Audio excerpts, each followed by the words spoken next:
Bonjour chers amis, bonjour de Bastia. Ça fait 2 semaines que j'ai enregistré ma dernière vidéo alors que je me trouvais encore à Stepanakert, la capitale de la République d'Artsakh, c'est-à-dire le Haut-Karabakh. À Stepanakert, nous avions essayé de témoigner la solidarité de la Corse en apportant une valise de médicaments à l'hôpital de Stepanakert. Mais ça, c'était de l'ordre symbolique. La valise de médicaments n'a certainement pas changé la situation, ni changé la vie difficile des habitants de l'Artsakh. D'autant que les blessés les plus graves ont tous été évacués vers Erevan, la capitale de l'Arménie. Non, l'important c'était de témoigner donc notre solidarité, la solidarité de la Corse, la solidarité de l'Occident, la solidarité des chrétiens envers ce peuple profondément européen, de civilisation européenne et de civilisation chrétienne, qui se bat pour avoir le droit de rester sur sa terre, qui se bat pour son droit à disposer de lui-même. Lorsque j'étais à Stepanakert, j'ai d'ailleurs envoyé un petit message à notre maire de Bastia pour lui indiquer que nous étions sur place et que un petit geste, même s'il n'est pas financier, un communiqué, aurait été très bien accueilli de la part des autorités de l'Artsakh et du peuple de l'Artsakh et des combattants artsakiotes. Malheureusement, ce communiqué ne m'est pas parvenu en tout cas. Par contre, je suis très heureux de la prise de position du président de l'exécutif, du président de l'Assemblée territoriale de Corse, qui ont clairement indiqué leur solidarité avec l'Arménie, avec le peuple de l'Artsakh, et qui ont fait voter une résolution reconnaissant la République d'Artsakh, qui a été la première résolution de ce genre votée par une entité française, peut-être même européenne. Ensuite, l'exemple a été suivi par d'autres régions, Provence-Alpes-Côte d'Azur,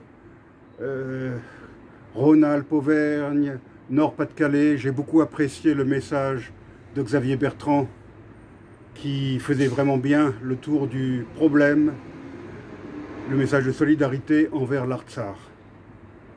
Mais il ne faut pas oublier maintenant l'Artsakh.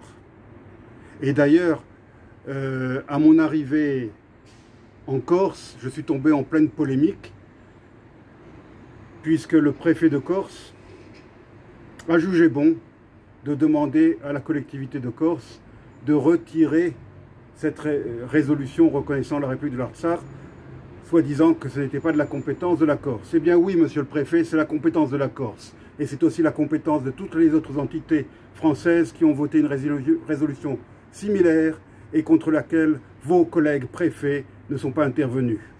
C'est la compétence de la Corse, car la solidarité entre la Corse et l'Arménie existe depuis 1915, monsieur le préfet, au cas où on ne vous aurait pas briefé à votre arrivée sur cette terre. Donc il était tout à fait du devoir de nos représentants d'exprimer leur solidarité envers ce peuple en lutte. Mais sans doute, est-ce que c'est cela qui vous faisait peur comment dirais-je, de voir la Corse prendre position pour un pays demandant le droit à l'autodétermination. Je conclurai cette vidéo en rappelant que le problème n'est toujours pas réglé. Le cessez-le-feu imposé par Moscou n'a rien réglé, il n'a fait que figer les positions. Et encore, les Azerbaïdjanais ont à plusieurs reprises attaqué des villages et ont cherché à grignoter ce qui reste de terre libre de l'Artsakh.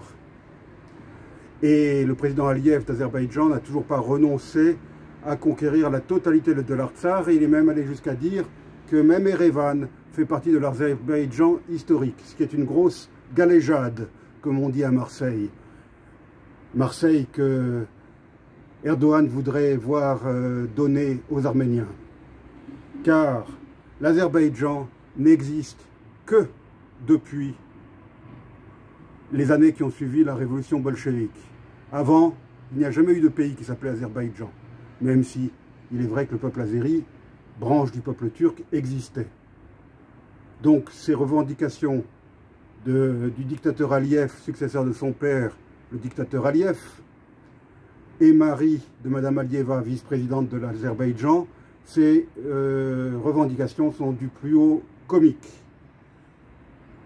Je sais que nombre d'organisations ont collecté les vidéos que ces idiots de soldats azerbaïdjanais ont filmées de leurs exactions, de leur décapitation de soldats arméniens, du découpage d'oreilles de vieillards, de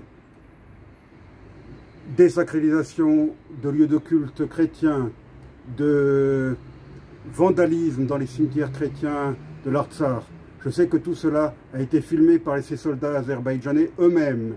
Et je sais que les Arméniens et les Artsakiotes ont monté un dossier qui comportera toutes ces vidéos, plus les témoignages.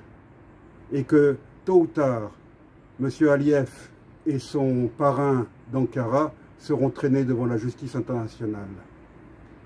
Je vous remercie, chers amis, et je vous dis à bientôt.